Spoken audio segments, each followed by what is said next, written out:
Hello, je suis Léna, passionnée de bien-être, mieux vivre et spiritualité. J'ai créé ce podcast pour faire connaître au plus grand nombre des méthodes alternatives pour aller mieux, que ce soit physiquement ou mentalement. Quel que soit votre problème, quelles que soient vos croyances, restons ouverts, restons curieux et testons. Bonjour à tous. Alors aujourd'hui, je reçois Capucine, guide de l'introspection, qui vous aide à vous connaître mieux et à vous épanouir en éveillant votre conscience par diverses disciplines qu'elle utilise. Et c'est ça que j'aime bien chez elle. Nous commençons par parler de son parcours, de sa réouverture spirituelle qu'elle a longtemps mise de côté après un événement qui lui a fait peur plus petite, et de comment elle a remplacé cette spiritualité pendant quelques années en photographiant la beauté du monde. Comme quoi, l'art et la spiritualité ne sont pas si éloignés. Elle nous parle du pranic healing, la guérison pranique en français, qui est une pratique énergétique basée sur l'énergie vitale. En fait, on peut la comparer au qi en médecine chinoise pour ceux à qui ça parle plus, et qui permet de rééquilibrer l'énergie de son aura sans contact physique. Cette discipline l'a vraiment aidé à retrouver sa confiance en soi et envers ses capacités intuitives en apprenant à maîtriser son énergie. On va faire un point sur beaucoup de disciplines utilisées dans le domaine de la spiritualité aujourd'hui, c'est-à-dire qu'elle nous explique ce qu'est l'astrogéographie et que le fait qu'elle soit allée vivre à Istanbul n'est pas un hasard, comment identifier et digérer ces différents traumatismes ainsi que ces émotions négatives comme la colère, qu'on a tous, pour les faire disparaître. Elle nous décrit enfin les autres différentes disciplines qu'elle utilise, le Reiki, le Human Design, dont elle nous précise les 5 profils existants, vous vous reconnaîtrez sûrement dans l'un d'entre eux d'ailleurs, le Gene Keys, les annales akashiques que j'affectionne particulièrement, et l'astrologie, ça en fait un paquet. Mais c'est ça qu'on aime, ça fait beaucoup de matière à aller googliser juste après l'épisode pour aller plus loin. Allez, bisous les loulous. Bonjour Capucine. Bonjour Léna. Merci d'être là, merci d'avoir fait un aller-retour à Istanbul, juste pour mon interview. Juste pour toi et puis pour ton anniversaire. Alors, rapidement, qui es-tu et qu'est-ce que tu fais dans la vie ? Alors, je m'appelle Capucine, je suis française et j'ai été à l'étranger pendant 12 ans. Je viens tout juste de rentrer à Paris. Je suis guide de l'introspection dans le sens où je t'aide à passer au chapitre où tu te réveilles à la conscience via des disciplines qui sont différentes comme l'énergie du Reiki ou ton profil astrologique, astrogéographique, Human Design, Gene Keys. Je consulte aussi les annales akashiques qui sont une autre version de cette vérité ésotérique. Et donc du coup, je travaille avec les différentes énergies qu'on a autour de notre corps, pas seulement le physique, mais autant le physique que l'émotionnel, le psychologique, le spirituel. Et voilà. J'ai l'impression que tu n'as pas eu une vie trop classique, que tu as beaucoup voyagé quand tu étais plus jeune. Alors oui, déjà je suis née en Allemagne, donc ça commence Jawohl. Voilà. Ouais non, après mes parents ont divorcé, donc c'est vite, c'est vite parti en couille. Ouais non, j'ai beaucoup déménagé en France notamment, puis à 14 ans on a déménagé en Angleterre où j'ai vécu pendant 7 ans, j'ai fait mes études en Angleterre. Je suis un tout petit peu rentrée en France et ce n'était pas de mon goût. Donc je suis partie à Istanbul pendant 5 ans et je viens tout juste d'en rentrer. Welcome back. Merci. Alors donc, tu as commencé à travailler dans ta vie en étant photographe et journaliste, c'est ça ? Exactement. Plus le côté photographe que journaliste, mais j'ai une formation de journaliste. J'ai fait beaucoup de photos, que ce soit du commercial comme du journalisme, tout simplement. Et j'ai toujours été sur le côté en train d'écrire, tout simplement d'écrire, de me développer. J'ai commencé une newsletter où je parlais du coup de mes réflexions sur la vie, sur le côté art, etc. Et petit à petit, ça s'est développé. Beaucoup de gens qui lisaient, qui aussi me remontraient, on va dire, en me disant « Mais pourquoi tu t'ouvres tant ? C'est problématique. On n'est pas totalement d'accord avec le fait que tu puisses nous envoyer des emails en parlant de choses aussi profondes, d'aussi, pas forcément profondes, mais d'aussi vulnérables.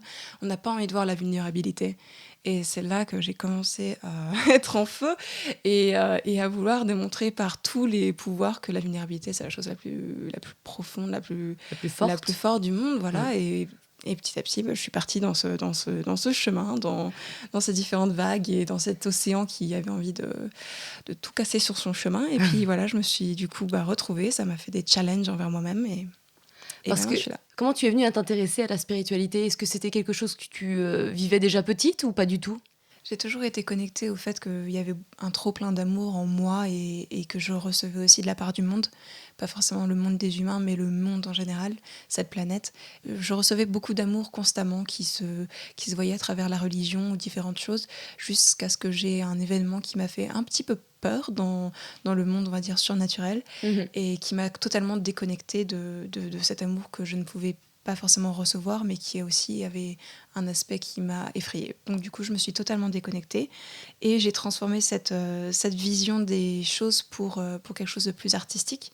Donc en fait, qui représentait mon amour du monde dans un Par côté un l'art. peu plus intellectuel, un peu Ouais. plus esthétique, et du coup qui se représentait via la photographie dont j'en ai fait mon boulot. Et c'était du coup différentes expressions de mon amour pour cet arbre, ce soleil, ce rayon de soleil, cette expression, cette sensation, qui du coup avait moins d'attrait spirituel, jusqu'à ce que j'y revienne plus tard, quand la photo n'était plus assez. Comment cette spiritualité est revenue? J'étais au fond de mon trou à Istanbul, au milieu des bombes. Et il y avait beaucoup de terrorisme, beaucoup de choses. Je commençais à me retrouver, j'écrivais du coup mes newsletters, etc. Et j'étais vraiment au bout du rouleau. Et j'ai une amie qui m'a présenté l'idée du fait qu'on était peut-être des êtres pleins de pouvoir, qu'on n'était pas des victimes au final. Et ça a fait comme un rayon de soleil sur mon fond, comme ça, genre waouh. Mais c'est vrai qu'on a un choix en fait. On n'est pas des victimes de cette vie. On a C'est ça, en totalement fait, un on choix. peut ne pas être une victime. On peut sortir de nos sentiers, nos habitudes qui sont pas forcément saines. Mhm. Et alors, qu'est-ce que tu as fait? Donc, comment tu t'es retrouvée? Par quel genre de spiritualité? Qu'est-ce que tu as fait? Tu as bossé sur tes traumatismes? Petit à petit, j'ai commencé à considérer qu'il y avait du coup deux chemins. Il y avait le chemin qui était l'impulsion d'aller vers ce chemin à chaque fois.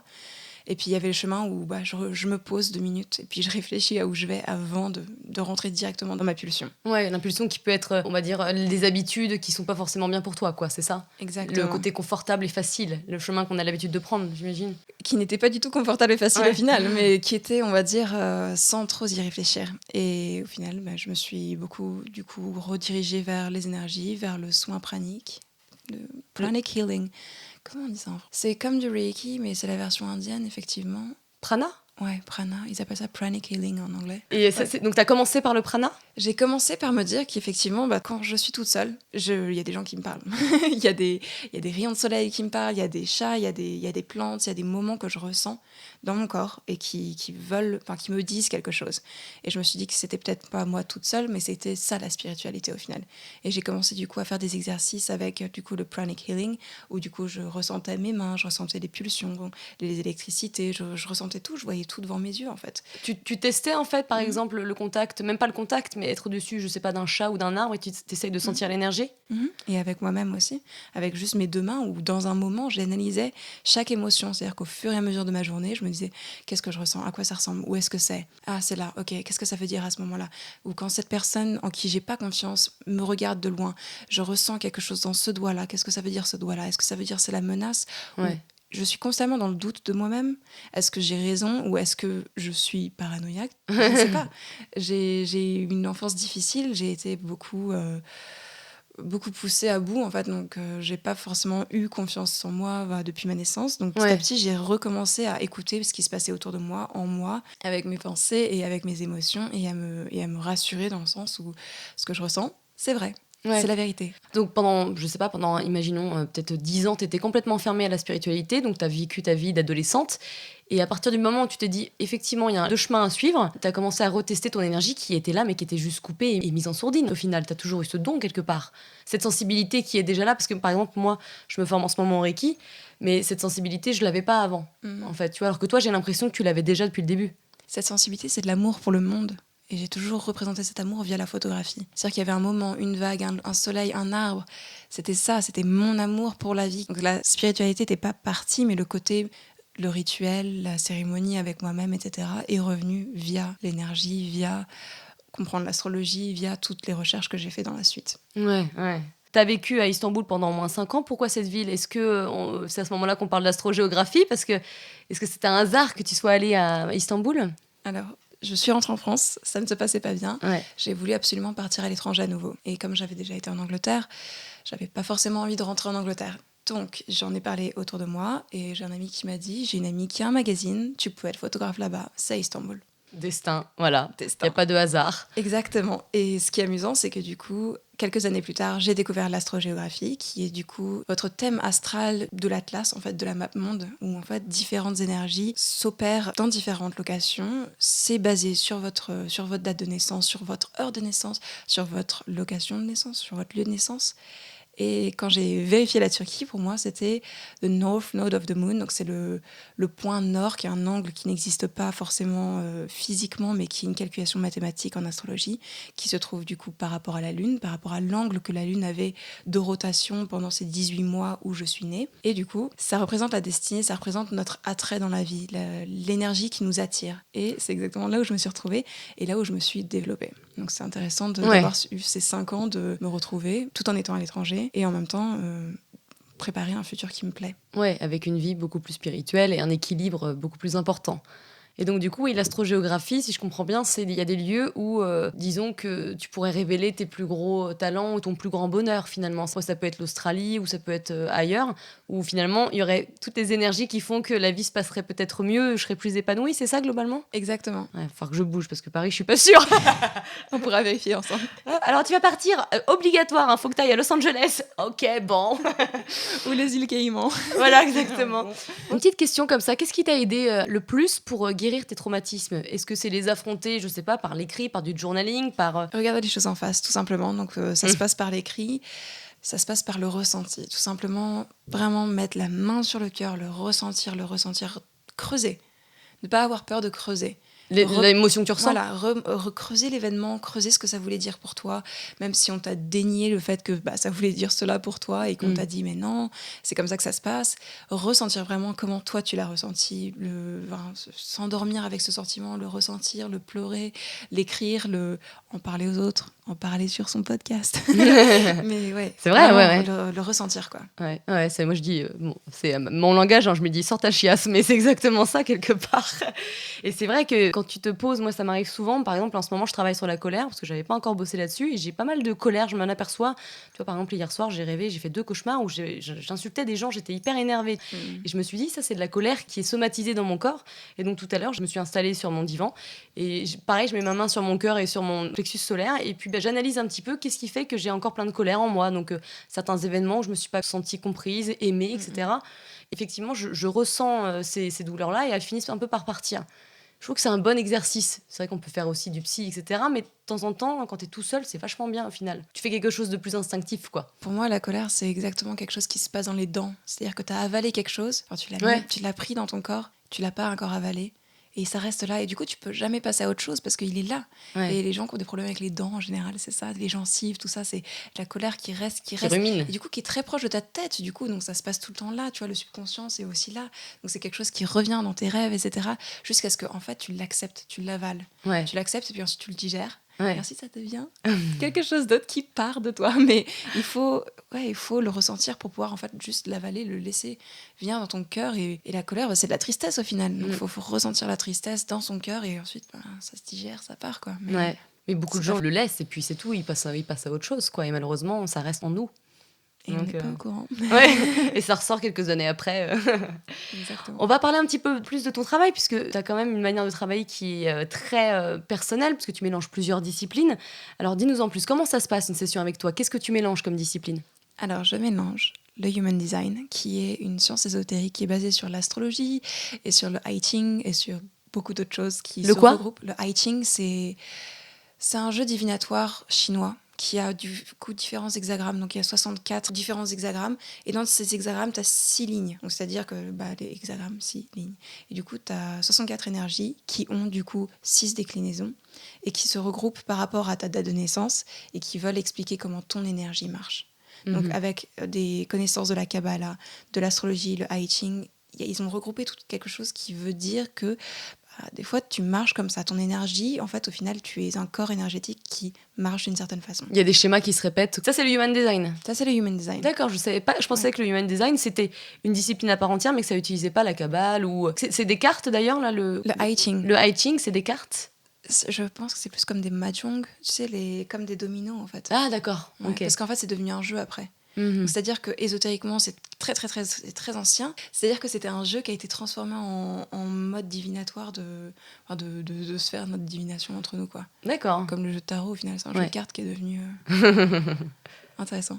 Tout dépend dans quel intérêt tu l'utilises, de toute façon. Exactement, tu peux prendre un livre et puis te lire la 11e ligne de la 7e page. Exactement. Et te dire, ah, c'était mon chemin. Exactement. Donc, tu fais du human design, tu Ouais. mélanges avec quelle autre activité? Donc, je mélange avec le Gene Keys, qui est une déclinaison de Human Design, qui est du coup un parcours au travers de ces énergies. C'est un profil qui est différent, qui a un parcours d'énergie qui t'aide à comprendre encore plus qui tu es au niveau de ton âme. Le Human Design, c'est plus le côté personnalité, fonctionnement. T'es venu pour ceci, t'es venu pour cela, c'est comme ça que tu marches. C'est-à-dire, on va dire qu'il y a un parcours électronique, c'est comme sur une puce, Ouais. c'est comme ça que tu marches. C'est Et comme alors- ça que la lumière s'allume. Ouais. Alors, comment ça se passe, le human design? Il me semble qu'il y a quoi? Il y a 4 profils, c'est ça? T'as des générateurs, des... Alors, le Human Design, il y a 5 profils. Donc, les projecteurs, c'est des gens qui sont très différents de la plupart, on va dire, de la population, Ouais. qui ont moins d'énergie, qui ont besoin d'être beaucoup plus en retrait Mhm. et qui ont une capacité de compréhension sur ce qui se passe au niveau macro, on va dire, de ce qui se passe au niveau de la société ou même de l'individu, qui va être capable de comprendre les grandes lignes de beaucoup de choses, tandis que les autres profils comme les générateurs ou les manifesteurs ou les manifesting generators, c'est 3 types qui sont beaucoup dans l'énergie de la création, de la D'accord. production, etc. Donc c'est la plupart d'entre nous. Et ensuite, tu as aussi les réflecteurs qui sont des gens qui s'adaptent à tout, qui s'adaptent à beaucoup, beaucoup de choses en même temps et qui, en fait, n'ont pas vraiment d'identité développée en fonction de la personne à côté de qui ils sont. Ils vont, en fait, capturer leur énergie, la ressentir, l'exprimer et du coup, ça change un peu tous les jours. Donc, chaque profil a des compréhensions différentes et le plus tu comprends qui tu es à ce niveau-là, le plus tu peux mettre ta vie en fonction de ce niveau-là et voir à quel point ça se développe de manière beaucoup plus fluide, harmonieuse. Et au final, c'est un jeu. Mm. Après, t'es dans ton courant de rivière, t'es plus en train de te battre contre le courant et essayer Ouais. de remonter la rivière, tu te laisses glisser. Les choses sont beaucoup plus simples. Ça t'aide à comprendre plus qui tu es et en fait ce pourquoi tu te bats et ce qui serait plus naturel pour toi, c'est ça? Exactement. Donc tu as ces 2 profils-là, les autres, donc c'est générateur, c'est quoi générateur? Moi, je Donc, crois que je suis générateur d'ailleurs. Tu es générateur. Tu me confirmes? Parce qu'on va faire une petite séance après. Les générateurs, du coup, C'est des casse-couilles. Non, les générateurs, c'est les gens qui sont venus pour accomplir exactement ce qu'ils aiment, en fait. C'est-à-dire qu'on est tellement dans une société où on est censé faire ceci, cela, selon un certain système. Les générateurs sont là pour vraiment faire ce qui leur fait plaisir. Et ils ont énormément d'énergie pour le faire. Mais dès qu'on leur demande de faire quelque chose qui ne leur convient pas, ils ne vont pas avoir l'énergie, ils vont être fatigués. Et c'est là qu'on rencontre beaucoup de gens qui se plaignent, par exemple à Paris. Mais ouais, les générateurs, c'est des forces de la nature qui sont là pour nous montrer qu'on est juste censé s'éclater. On n'est pas censé trimer et avoir cette espèce de travail qui est une torture. On est juste censé s'amuser au final. Ouais. Et donc, c'est des joueurs, en fait. Pour moi, les générateurs, c'est des joueurs. C'est ceux qui sont censés se faire plaisir. Bon, c'est cool. Les manifesteurs, c'est ceux qui n'ont pas forcément de l'énergie pour faire des choses comme les générateurs, mais qui sont là pour créer des nouveaux systèmes, pour créer des nouveaux projets, pour les initier, mais pas forcément les continuer. C'est-à-dire que... C'est ceux qui trouvent les idées. Exactement. Qui font des étincelles et puis qui laissent les gens du coup suivre avec l'électricité et monter le projet.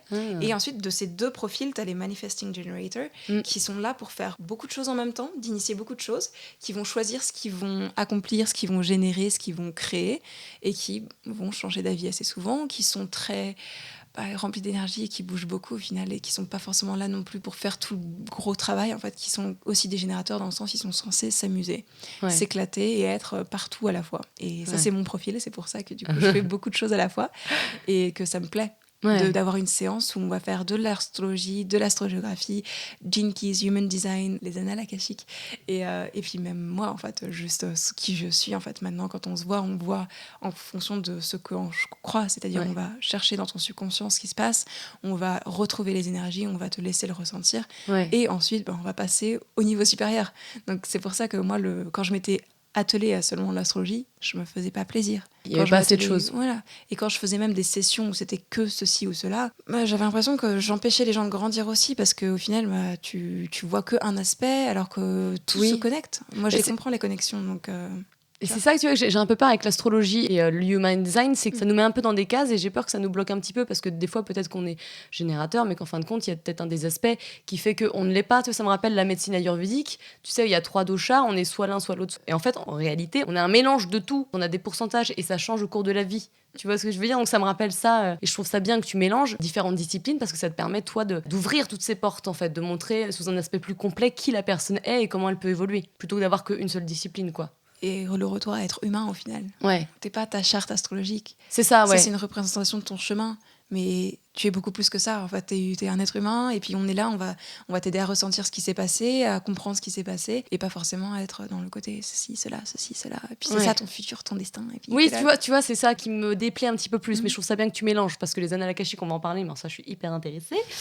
Et justement, je me demandais le fait que tu t'intéresses à beaucoup de disciplines. Est-ce que ça t'est pas arrivé des fois de te sentir un petit peu, pas perdu, mais disons, t'as peur que ça reste trop superficiel parce que tu t'intéresses à tellement de choses que t'as peur de ne pas creuser et d'être une spécialiste d'une discipline. Moi, je te dis ça parce que je suis un peu comme ça. J'aime beaucoup différentes disciplines. Et il y a des fois où je me dis, bon, bah, du coup, je vais pas creuser l'autre. Et tu vois, ça me donne un peu mauvaise conscience. Est-ce que toi, ça t'arrive ou non, pas du tout? Alors, avant que je commence ces sessions-là où je fais tout en même temps, ça m'arrivait beaucoup. Mais il y a, je sais pas comment te dire, mais il y a une connexion qui se fait entre tous ces éléments où en fait je comprends directement que aujourd'hui on va parler de ceci. Et on peut se revoir l'autre jour pour parler de cela. Mais maintenant c'est vraiment intuitif dans le sens où tu viens avec aujourd'hui je veux qu'on parle de ma carrière. Et du coup on va creuser, on va poser les questions. Je vais comprendre tes questions, que je vais t'écrire, que tu vas poser à toi-même et attendre la réponse. Et ensuite, on va creuser via les différentes chartes. Et on va voir les énergies. Et on va vraiment retourner à toi quand tu avais 5 ans. Qu'est-ce que tu as ressenti quand tu avais pensé à une future carrière et que tu as un oncle qui a dit « Ouais, mais c'est ridicule de faire comme ça. » Et puis tu l'as gardé en toi, il est encore là, il est encore dans ton aura. Et ça te bloque. Et tu y reviens. Ça fait 18 mois que tu repenses sans penser à ton oncle. Mais la question, le doute sont encore là. Moi, je suis là pour t'aider à débloquer ce problème-là aujourd'hui, maintenant, dans notre séance. Et ensuite, on peut travailler pendant un mois, on peut travailler une fois par semaine et on va aborder d'autres sujets. Ouais, donc pour toi, en fait, c'est pas un problème parce que tu fonctionnes de manière instinctive. Des fois, tu vas être appelé à des annales akashiques et des fois, ça va être plus du reiki, donc ça change tout le temps et ça se complète. Et ça se complète même dans la question. Quand je vais t'aider à poser les questions, je vais donner un peu de reiki pour enlever l'anxiété, pour que tu accèdes vraiment à la réponse. Parce que la réponse, elle n'est pas noir sur blanc sur la charte, elle est noir sur blanc en toi. Et toi, tu le sais. Est-ce que tu as envie de le sortir? Est-ce que tu as envie de le dire à voix haute? Est-ce que tu as envie de le dire à moi? Devant moi. Et du coup, c'est pour ça que le plus je travaille dans ces sessions-là, le plus j'arrive à toucher le cœur des gens, le plus les gens arrivent à épanouir, s'éblouir et ça fait du bien. C'est ça. Je suis là pour ça, je suis pas là pour te présenter ton human design et te dire que tu es censé manger que comme ça et pas dormir la nuit, tu vois. Non. Comment tu ressens l'énergie de tes clients? Comment ça se passe? Est-ce que c'est des fourmillements dans tes mains? Est-ce que tu entends les messages? Qu'est-ce qui se passe? Alors, je suis clairsentiente, ça veut dire que je ressens tout dans mon corps. C'est-à-dire que quand je fais une session Reiki, même si tu es au Canada et que je suis en France, je vais me connecter à ton énergie, je vais tout ressentir en moi. C'est-à-dire que je vais ressentir ton mal à la cheville que tu as depuis quelques années, je vais entendre la voix de ton oncle qui t'avait dit quand tu avais 5 ans que ça te... Tu vois, c'est pas le comme stress, si tout ça. Voilà, je ressens tout. Mais c'est pas une souffrance pour moi, c'est-à-dire que je ressens pas du mal, je le ressens et c'est comme un algorithme, comme une réponse qui me dit, qui se développe, pas forcément au sens de l'audition, mais c'est vraiment comme une fleur qui s'ouvre en fait et qui me dit ceci, cela, ceci, cela. Et de toute façon, ça reste pas dans toi. Ah non, pas du tout, non. Enfin, c'est aussi pour ça que ça ne te stresse pas, c'est parce que ça part. Exactement. Ouais. Quand je parlais du pranic healing, quand je faisais le pranic healing, je gardais tout en moi. C'est pour ça que j'ai fait une formation de Reiki et que je suis passée du Reiki à Reiki maître. Et du coup, je me nettoie après. Je prends pas du tout ça n'utilise pas mon énergie et ça n'utilise pas, enfin, ça ne reste pas en moi. Oui, le Reiki, effectivement, c'est de l'énergie vitale que tu utilises. C'est pas comme un magnétiseur, sa propre énergie. Exactement. Alors, donc, on connaît assez bien l'astrologie, le Reiki, mais les annales akashiques, peu de gens en connaissent. Moi, perso, je suis hyper attirée par ça.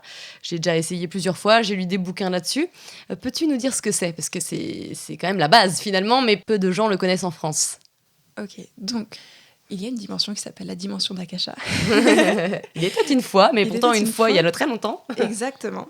Et elle est disponible à tout le monde. C'est-à-dire que si tu récites une prière et que tu es rempli de bonnes intentions et que tu es clair et que tu n'as pas bu d'alcool et que tu ne vas pas boire d'alcool dans les 24 prochaines heures, tu es capable de poser des questions et si tu te calmes et si tu te relaxes et si tu es vraiment dans un état où tu peux recevoir, tu vas recevoir des réponses. Alors qu'on précise, c'est pas une prière catholique ou quoi que ce soit, c'est un petit texte à raconter et à dire voilà, en le pensant. Et ça t'ouvre les portes de la dimension d'Akasha. C'est une sorte en fait de bible d'ADN de toutes les âmes, c'est ça? Exactement. Donc c'est comme une énorme librairie où tu poserais des questions et tu as un certain nombre de guides qui vont t'accueillir et te donner les réponses en fait par rapport à la personne avec qui tu travailles, la personne qui t'a donné son consentement à rentrer dans leurs annales akashiques. Et du coup, tu vas avoir des réponses qui vont venir en fonction de tes dons, en fonction de ta spécialité et tout le monde a des dons, on a chacun une capacité à recevoir des messages. Et du coup, ça va se faire soit par l'audition, soit par l'odeur, soit par le goût, soit par la vision, soit par la connaissance qui survient dans notre tête. Tout d'un coup, on est sait. au courant, on Ouais. le sait, c'est tout. Ou alors, comme moi, la clairsentience, on le ressent dans son corps. C'est un Google spirituel pour en connaître plus sur ton âme et sur l'âme des autres, quoi, c'est ça? Exactement. Et la dimension d'Akasha, c'est la première dimension. C'est-à-dire que c'est la base de tout, c'est la source de tout. La source, ouais. C'est là d'où on vient. Ouais. Donc c'est aussi un peu un retour à la maison. Coucou papa. Exactement. Et quand à chaque fois que je travaille avec un client, c'est comme s'il y avait une espèce d'énorme hall-là, tu sais, genre, Ouais. elle est de retour, etc. Ça fait du bien, etc. Mais pour moi, mais aussi pour le client. C'est-à-dire que je reçois les guides du client qui me disent, on avait envie qu'elle vienne, ça fait du bien. Est-ce que ça t'est arrivé assez vite de rentrer dans les annales akashiques ou pas? Alors, moi, les premières fois où ça m'est arrivé... Raconte-nous ta première fois, parce que je raconterai la mienne qui est sûrement moins intéressante après. Ma première fois, c'était juste une espèce de vague d'amour. Je ne pouvais même pas poser de questions. J'étais affalée sur mon lit, incapable de bouger parce que c'était vraiment un bienvenue à la maison. Tu es sous nos ailes, on te protège, on t'aime. Et c'était pendant un mois. C'est-à-dire qu'à chaque fois que j'y retournais, tous les 2-3 jours, je ne pouvais pas faire quelque chose. Je ne pouvais pas poser de questions. J'étais juste remplie d'amour. Un amour que j'avais jamais reçu. C'est pas mal pour passer une bonne journée après. C'est ça, pareil, tous les matins. Je conseille. C'est juste une petite prière et puis voilà. Et non, c'est vraiment bien. Enfin, c'était génial. Ça m'a rempli d'une énergie que j'avais pas avant. Donc et ça t'a peut-être remis en confiance aussi par rapport aux différentes peurs que t'avais. Exactement. Comme je le disais, je vivais dans le doute constant de ma propre sensation. Donc ça m'a aidé à me dire que effectivement, mes sensations sont réelles et que je ne suis pas parano. Je comprends ce qui se passe autour de moi, c'est tout. Même si les gens ont envie de le cacher. Ouais. Et ensuite, comment ça a évolué ? Petit à petit, j'ai pu du coup poser des questions. À un moment, l'amour, ça s'est rentré dans moi et donc j'avais plus besoin forcément de le recevoir. Petit à petit, j'ai posé des questions. J'ai aussi fait mes petits tests. Est-ce qu'ils ont raison ? Est-ce que j'ai tort ? Est-ce que je me fourvoie au final ? Toujours le côté un peu sceptique. Ouais. Vraiment, est-ce que c'est vrai ? Est-ce que oui, non ? Est-ce que tu as un exemple à nous ? Je ne sais pas si c'est trop personnel ou pas. Est-ce que tu as un exemple à nous donner pour que les personnes qui ne connaissent pas voient un petit peu le type de réponse que tu peux avoir ? Alors, quand on se pose des questions, en général, on a un peu notre ego qui répond à la place Ouais. et qui crée une version de la réalité où on est un peu le chef, on va dire, ou le maître, ou la personne qui n'a jamais tort. Ouais. Donc, quand j'ai posé quelques questions, les réponses que j'ai eues n'étaient pas forcément sympathiques pour mon ego. Et du coup, c'est là que j'ai su que c'était totalement vrai parce que je ne serais jamais venue de moi-même à une réponse qui m'aurait fait, pas forcément du mal, mais qui m'aurait ouvert les yeux. Oui, parce que ça fait pas mal du tout. Généralement, c'est plus pour t'ouvrir les yeux ou alors pour te guider un petit peu plus vers un bon chemin. C'est pas du tout maléfique ou quoi que ce soit. Hein, donc... Exactement. Ouais. Exactement. Et donc, toi, tu entends tes guides maintenant ? Quand tu rentres dans les annales ? C'est toujours la fleur qui s'épanouit. Donc c'est vraiment la sensation de quelque chose. Et j'ai 3 pages d'informations qui se téléchargent dans ma tête, qui ont fait des étincelles. Donc tu le qui sais. se connectent. Ouais, je le sais directement, mais je le ressens aussi. Mes guides s'amusent avec moi en me donnant des codes via mon corps. Donc Ouais. les intestins, le menton, l'oreille, derrière l'oreille, le haut du front, ça dépend, mais mon corps me parle. D'accord, ouais, donc tu es très sensible par rapport à ton corps, toi, c'est Exactement. impressionnant. Et tu sais, j'avais fait un stage des annales akashiques, justement, et ce qui était marrant, c'est qu'il y avait beaucoup d'hypnothérapeutes, mais il y avait aussi des chefs d'entreprise, figure-toi, c'est quand même assez marrant. En France, on connaît pas trop, et donc les chefs d'entreprise, c'était pour avoir plus de créativité. En fait, il y a aussi des peintres qui font des belles peintures pendant qu'ils sont connectés aux annales akashiques, donc c'est vraiment pour booster ta productivité, pour te connaître, pour revenir à la source, pour être inspiré, en fait, quoi. Et je trouvais ça assez étonnant. J'aime bien que ça concerne tout le monde. C'est incroyable. Ouais. Incroyable. Et moi, pour mon expérience, donc j'ai essayé plusieurs fois, mais je pense que j'y suis pas totalement arrivée parce que déjà, j'avais beaucoup de traumas à guérir avant. J'ai l'impression qu'il fallait que je fasse cette épreuve-là avant. Là, ça fait quelques mois que j'y ai pas touché parce que la seule réponse que j'ai eue, c'est en anglais, j'ai entendu en fait une voix dans ma pensée qui m'a dit tu es pas encore prête. La seule chose que j'ai ressentie, c'était des choses dans mon corps, c'était des vibrations dans mon corps, c'était des bruits, des bruits. C'était juste des sensations, mais en tout cas, la seule phrase que j'ai entendue, c'était ça. Et donc là, je me suis dit, bon, on va pas pousser mémé, on va attendre, on va travailler sur moi-même, sur mon histoire, et j'y reviendrai plus tard, et peut-être que là, je serai plus en paix avec moi-même pour me connecter justement à la source et recevoir des messages sur mon âme ou je ne sais quoi. Donc, c'est normal, c'est pas très facile non plus de se dire, tiens, on va ouvrir le portail, quoi. Ouais. On sait pas qui est-ce qui va venir au final. Non, pas du ça tout. Ça pourrait être une entité pas forcément... c'est ça, et en plus, j'ai un peu peur de ce genre de choses. Je veux surtout me mettre dans des bonnes conditions, avec des bonnes vibrations et des bonnes énergies. J'ai pas du tout envie d'avoir des expériences ou des trucs un peu bizarres qui vont me faire froid dans le dos. Donc, du coup, je fais très attention à ça. Donc là, je fais une pause, on verra plus tard. Hein. Quand tu seras appelé. Exactement.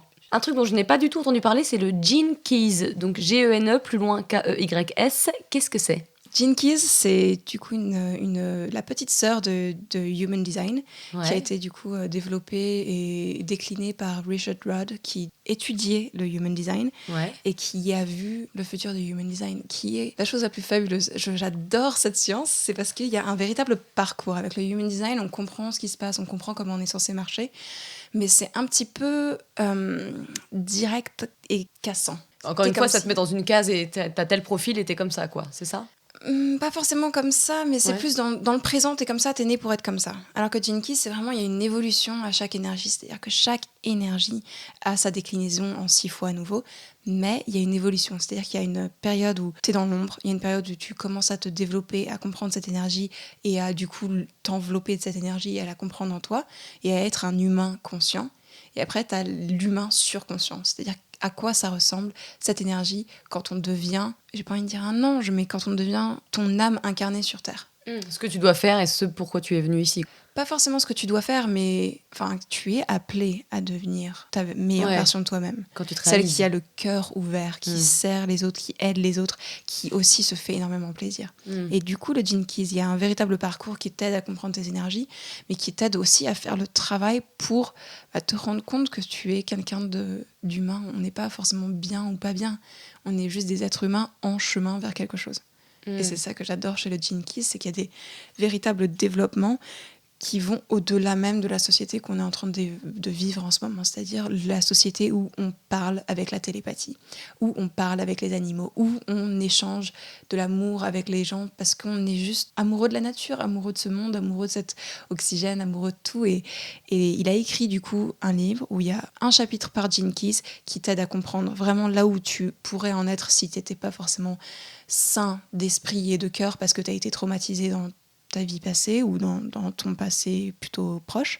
Ensuite, il y a la version où tu peux vraiment devenir humain avec cette énergie. Et ensuite, à quoi ça ressemble quand on aura vraiment tous fait le travail de revenir à la conscience. Et dans ces cas-là, est-ce que tu peux changer de type de profil que tu es ? C'est-à-dire passer de... Non, tu peux pas.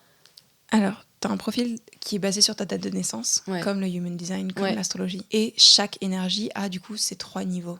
Donc, tu as vraiment le niveau où tu es dans ton trou, le niveau où tu es à la surface et le niveau où tu es dans les nuages. Ton profil, il évolue quoi qu'il arrive, mais tu vas pas changer les codes, etc. Mais c'est juste que tu as conscience que la vie, il y a plusieurs étapes, quoi. C'est ça qui rajoute dans le Gene Keys. Exactement. Tu connais le Enneagram ? L'énéagramme ? Non. L'énéagramme, on a chacun un profil spécifique qui est basé sur qui tu es, pas du tout sur ta date de naissance, et qui t'aide à comprendre à quel point tu pourrais être quelqu'un qui aide les autres.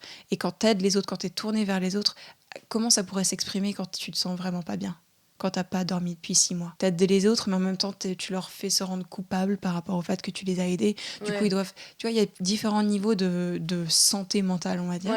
Et du coup, c'est un peu la même chose avec le Gene Keys, mais c'est pas vraiment santé mentale, mais vraiment, est-ce que t'es conscient ou est-ce que tu es totalement inconscient ? De tes comportements et tes réactions. Exactement. Donc, le Gene Keys, c'est une version un peu plus approfondie de Human Design ? Pour moi, c'est complètement différent. C'est-à-dire que c'est vraiment, vraiment, vraiment la clé, le parcours de comment on pourrait devenir une société consciente. Ouais, on est loin de l'être. Non, faut pas dire ça. Moi, j'y crois. Ah, mais tu as bien raison. De notre vivant, du T'es moins. encore jeune.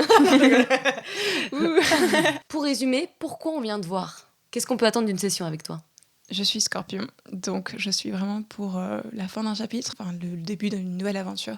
Donc c'est vraiment, on va analyser ce qui se passe et on va te transformer et on va t'aider à faire ta transition. Que ce soit professionnelle, amoureuse, de vie, de considération morale, mentale, psychologique, émotionnelle, tout. C'est-à-dire que peu importe ce que tu ressens, je vais t'aider à le changer. Parce qu'intuitivement, tu ressens déjà, tu as déjà des messages pour les clients que tu reçois. Dis-nous en plus. Alors, ce qui est assez intéressant, c'est que les gens prennent du temps avant de me considérer. C'est-à-dire qu'on va voir mon travail, on va m'écouter, etc. Et ensuite, on va me considérer. Mais ça prend un certain temps. Et j'aime beaucoup le fait que ça prenne du temps parce que du coup, est-ce qu'on est vraiment prêt ? Parce que quand je travaille avec des gens, je veux qu'on travaille. On n'est pas là pour s'amuser pendant 1 heure. On est là pour t'apporter des résultats. Pour oser dire des choses qu'on n'osait pas, c'est ça ? Exactement. Pour parler de nos problèmes. Exactement. Quoi. Et en général, les gens ont des rêves juste avant de me voir. Et le rêve, c'est la clé. Et moi, j'ai des messages en même temps qui arrivent. Et du coup, ensemble, on va trouver des solutions. Il y a le chemin de l'automatique inconscient et le chemin de on prépare, on stratégise, on sait qu'on a des pouvoirs, qu'on n'est pas une victime de nos circonstances et qu'on peut effectivement avancer. Est-ce que tu as un exemple concret d'une personne chez qui, qui a complètement changé à la suite de ta séance ou quelque chose qui s'est vraiment révélé en elle? Alors, je vais pas forcément donner un exemple de quelqu'un parce que c'est personnel, mais je vais faire une généralisation. Ouais. En général, les gens qui ont des problèmes de santé, par exemple, Ouais. avec le soin énergétique, les gens vont directement avoir une réponse sur ce qui trime depuis 10 ans. Ça fait 10 ans qu'ils ont un problème de santé, les médecins ne savent pas ce que c'est. Ils ont vu beaucoup de médecins, ils n'ont jamais eu de raison. Et tout d'un coup, après une séance avec moi, déjà, la plupart des symptômes sont partis. La plupart des nuages de confusion qui étaient autour de la chose sont partis. Et on est là, face à la source. Et les gens ont conscience de quelle est la source de leur problème. Mais en même temps, les médecins vont enfin trouver la solution. Ah, en fait, c'était ça. Bon, bah voilà, prenez ce médicament et puis voilà. Et après, ça va mieux. Plus de précision, en fait. On enlève les illusions. Et on voit la chose avec clarté, avec transparence. Et Oui, voilà. On est prêt à avancer, finalement. On comprend d'où ça vient. C'est ça, en fait, l'intérêt avec toi d'une séance aussi. On enlève la confusion. Ouais. On va approfondir le niveau individuel. Toi, tu dis que tout le monde peut utiliser son énergie. En France, on a plutôt l'impression que soit tu es né avec des dons, soit tu les as pas. En fait, c'est faux. C'est totalement faux. Avec le Reiki, par exemple, que j'enseigne, tout le monde peut faire un soin énergétique à quelqu'un d'autre. Il faut juste avoir une cérémonie dans laquelle on te connecte à l'énergie universelle, qui est du coup l'énergie de Reiki. On te connecte dans une cérémonie, peu importe que tu sois encore une fois au Canada ou en France, mais ça marche. C'est-à-dire qu'une fois que tu as cette connexion, c'est comme si on te passait du mode Edge à la 4G, et que du coup tu peux faire ce genre de choses. Après, il faut avoir un apprentissage, il faut le pratiquer, il faut en faire tous les jours pour pouvoir développer tes différentes sensibilités, et face à ça, tu vas du coup développer tes propres dons. C'est-à-dire qu'il y a des gens qui respirent et qui savent que quelque chose se passe dans l'air, il y a des gens qui l'entendent, qui le sentent, qui le ressentent, ça dépend. Depuis que je médite, il y a beaucoup de choses qui ont changé et il y a une sorte de clairvoyance et pareil, je sens les choses. Mon corps est très très sensible, je sens beaucoup trop de choses, c'est un petit peu chiant d'ailleurs, je ne sais pas encore comment me protéger. Et c'est vrai que donc là, j'ai fait mon Reiki 1 récemment et donc il faut passer 21 jours à se faire son soin. Et c'est marrant comment tu vois l'évolution, déjà tu t'attaches, tu as besoin de faire ça te fait beaucoup de bien et tu sens la chaleur qui traverse ton corps avec tes mains, tu sens des vibrations aussi. Et moi, j'aime bien essayer pour le prouver que ça marche, tu vois, parce que je préfère me faire confiance à moi, normal.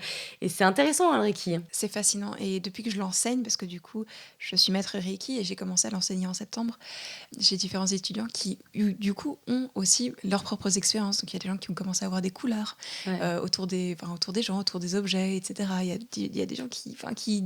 Tout le monde développe leurs dons. Tu as créé une formation à distance et tu as même une page Facebook pour que tous les jeunes étudiants puissent partager leur expérience, c'est ça? Exactement. Donc, j'ai créé une communauté sous la forme de groupe Facebook parce que c'était simple, encore une fois, et du coup, les gens peuvent parler entre eux.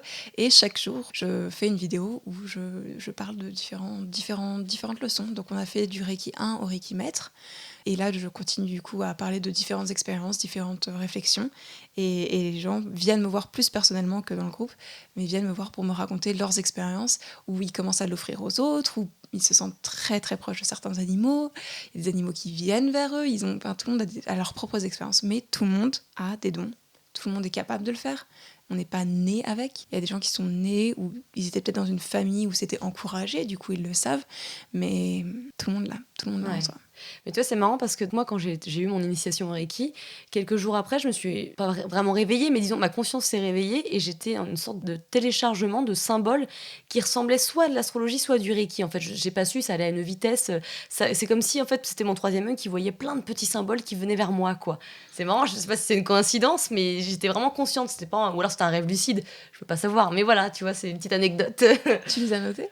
Non, c'est impossible. Non, ça allait trop vite. Dommage. Ça allait beaucoup trop vite. Dommage. Mais ouais, tu peux leur demander de revenir. Ok. Tu peux les noter.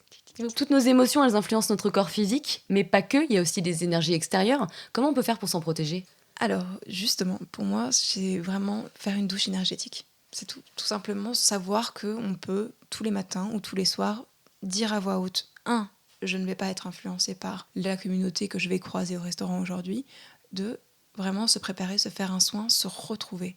On a tous un noyau, on a tous une essence, et le plus on y est connecté, le plus on reste à l'intérieur de soi-même, au mieux de se jeter dans le dernier film, de se jeter dans les problèmes de son ami, le plus on reste ancré en soi, et on observe, le plus on ne capture pas les énergies des gens. On observe le déroulement. Sans jugement, c'est ça? Exactement. Ouais. Et c'est le plus simple.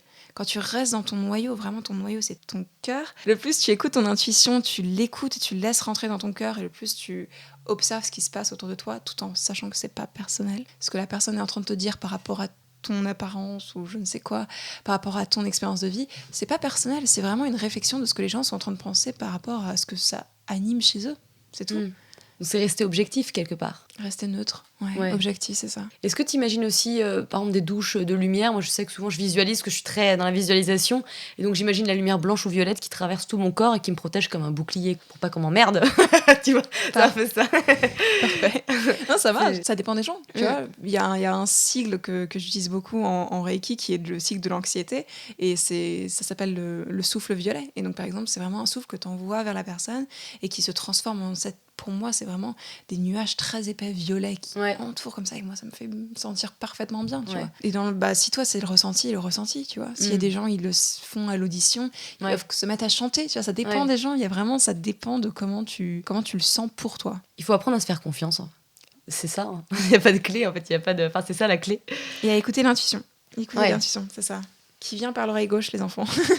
Mais c'est marrant que tu dises ça parce qu'effectivement, moi, tout ce qui se passe, c'est de l'oreille gauche. C'est jamais de l'oreille droite. Ça m'est arrivé une seule fois de l'oreille droite et c'est tout. L'oreille droite, pour moi, c'est vraiment l'instinct de survie.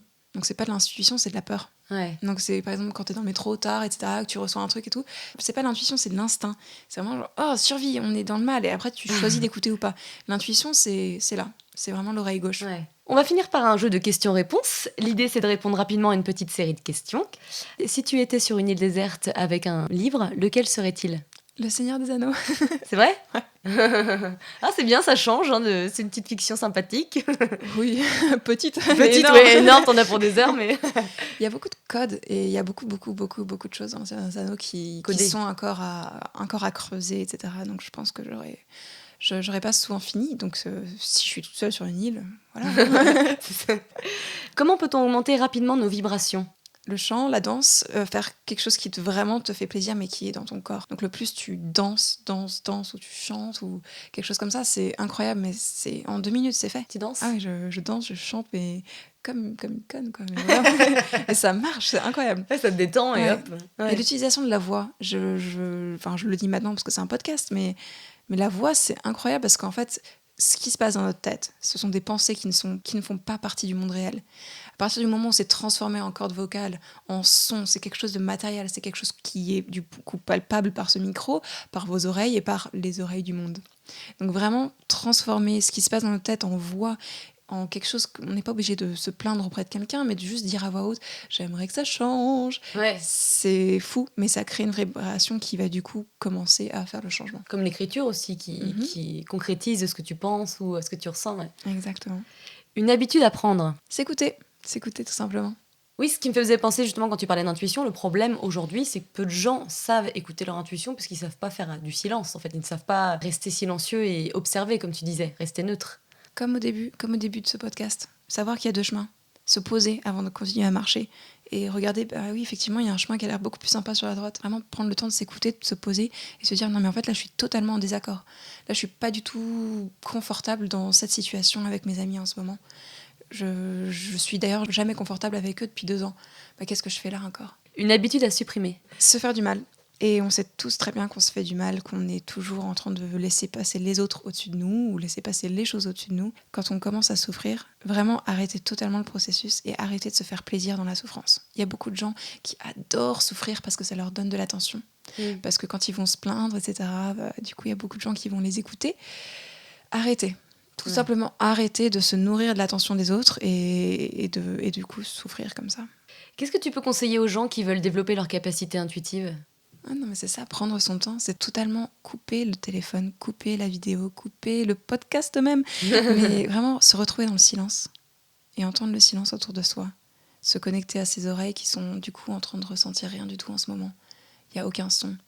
Ah ouais, du coup on sent le sang qui circule dans l'oreille. Ah le sang, et puis là tout d'un coup on rentre vraiment dans la réalité du fait qu'on est un corps physique et qu'il y a beaucoup de choses qui se passent en même temps. Ah ouais, je suis en train de digérer. Ah ouais, j'ai une crampe. Ah ouais, non mais en fait, je vis dans cette réalité au final. On n'est pas que derrière des écrans ou dans le prochain événement, on est aussi là dans le présent. Ouais, puis ça peut être juste 2 minutes. Exactement. Apprendre à faire ça. As-tu un mantra, une phrase que tu te répètes régulièrement ? J'en ai beaucoup. J'en ai énormément, mais généralement, j'aime beaucoup créer des post-it, du coup, qui vont me rappeler que je pourrais avoir des mantras. Et donc, il y en a un qui est du coup en anglais, qui est I fucking believe in me and I trust the path. J'ai confiance en moi et en le chemin, mais genre, je crois en moi. Ouais. Je crois en moi et j'ai confiance en le chemin. C'est ça. Ça, c'est le plus dur, hein, c'est d'avoir confiance en chemin. Parce que quand tu changes de vie, etc., les doutes, ils arrivent très vite. Quand tu changes tes habitudes, c'est compliqué. Je trouve que c'est la phase qui est un peu inconfortable et c'est peut-être d'apprendre à être confortable dans le côté inconfortable, justement. Exactement. Et croire en soi dans le sens où t'as survécu à je ne sais combien d'années sur cette planète, t'es jamais mort. Chaque journée a été compliquée, mais t'as toujours fini vivante quelque part. Et au final, bah, tu vois, t'es prête à surmonter chaque épreuve parce que t'es toujours là. Ouais. Donc fais-toi confiance parce que tu vas le gérer, ce prochain concert ou ce prochain rendez-vous. Tu gères tout à chaque fois. Même si tu gères pas forcément à 100%, mais tu gères tout le temps. Au final, oui, ça s'arrange toujours, ça finit par s'arranger. Ouais. Où est-ce qu'on peut te trouver ? Alors, on peut me trouver sur Instagram. Je mettrai du coup, je t'enverrai mon lien parce que c'est un peu compliqué.